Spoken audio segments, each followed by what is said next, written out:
আমি ঈদের পরে মন্ত্রী হিসেবে আমার নির্বাচনী এলাকা বাসাইলে এসেছি, ভালো লাগছে।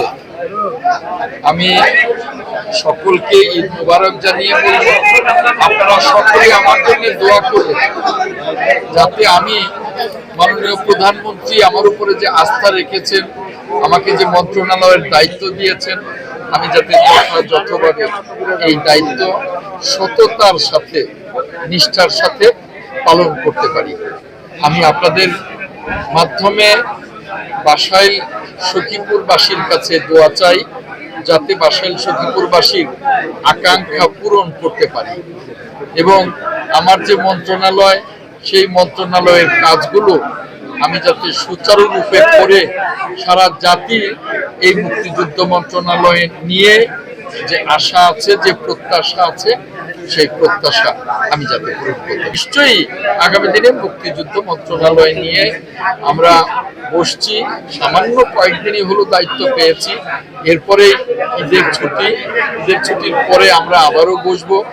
আমি মন্ত্রণালয়ের সকল কর্মকর্তাকে নিয়ে আমি এ পরিকল্পনা করব, কিভাবে পরিকল্পনা করলে সারা জাতির আশা আকাঙ্ক্ষা বা প্রত্যাশা পূরণ করতে পারি, সেভাবেই পরিকল্পনা হবে এবং তার বাস্তবায়নও সেভাবেই হবে।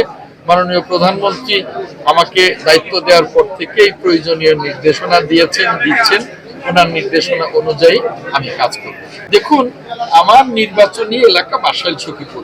নির্বাচনের আগেও আমার অনেক পরিকল্পনার কথা বলেছি, এখনো বলছি যে বাসাইল সখীপুরবাসীর মুখে হাসি ফোটানোই আমার পরিকল্পনা, যে কি করলে, কত কাজ করলে, উন্নয়নের কত দিকগুলো নিয়ে কাজ করলে বাসাইল সখীপুরবাসীকে আমি সন্তুষ্ট করতে পারবো, তাদের মুখে হাসি ফোটাতে পারবো, সেই লক্ষ্যে আমি সর্বদা কাজ করব।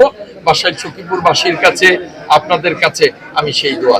মন্ত্রণালয় নিয়ে এখনই কিছু বলতে চাই না, আমার কেবলই আমি যাত্রা শুরু করেছি। এটা নিয়ে আমার পরিকল্পনা আছে, আমি আরো পরিকল্পনা প্রণয়ন করব। আমার এই মুক্তিযুদ্ধ মন্ত্রণালয়ের সকল কর্মকর্তাদেরকে নিয়ে, আরো অনেক পরিকল্পনাবিদ আছে, তাদেরকে নিয়ে মাননীয় প্রধানমন্ত্রীর নির্দেশনা নিয়ে আমি আস্তে আস্তে কাজ করব। এই মুহূর্তে নিয়ে কোনো কথা বলবো না।